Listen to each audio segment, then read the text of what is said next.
Doctor గారు వీర్యం నష్టం కలగకుండా చేసుకుంటే ముఖానికి తేజస్సు వస్తుందంటారా?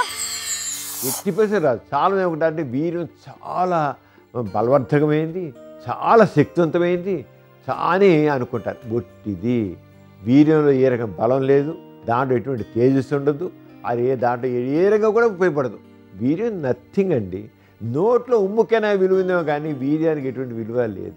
అదే వీర్యం పోకుండా నిరోధించుకున్నట్లయితే ఆ శుక్రకోశాల్లోంచి వాటిలోంచి వీర్యం రక్తంలో చేరిపోయి అక్కడి నుంచి మా ఒంటికంతా వెళ్ళిపోయి మొత్తం బాడీ అంతా మంచి నిగనగలాడుతుందని, ముఖంలో మంచి తేజస్సు వస్తుందని, మేధస్సు చాలా వృద్ధింది అనుకుంటా. అంతా బొట్టిదే.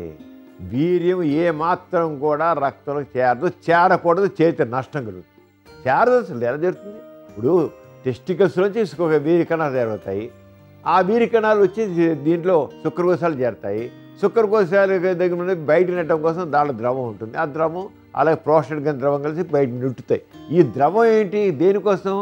ఒక నీరు లాంటి పాల నుంచి పలచగా ఉండే నీరు, ఆ నీరు నెట్టడం కోసం, వీరికన్నా బయట నెట్టడం కోసమే తప్ప ఇంకేం లేదు.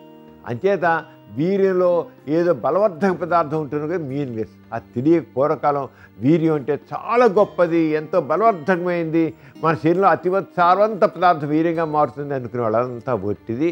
ఎందుకంటే వీర్యం ఏ రకంగా కూడా ముఖానికి తేజస్సుని ఇవ్వదు. వీర్యం బలవర్ధకమైంది అనుకునేది అర్థం లేదండి, గుర్తించారు. చూసారు కదండి ఇవాల్టి సుఖజీవనం కార్యక్రమం. మీకు కూడా లైంగిక సమస్యలు కానీ సంతానలేమి సమస్యలు ఏమైనా ఉంటే మీ సమస్యలను వాట్సాప్ ద్వారా పంపొచ్చు. 8008532087 అనే నెంబర్కి వాట్సాప్ చేయండి.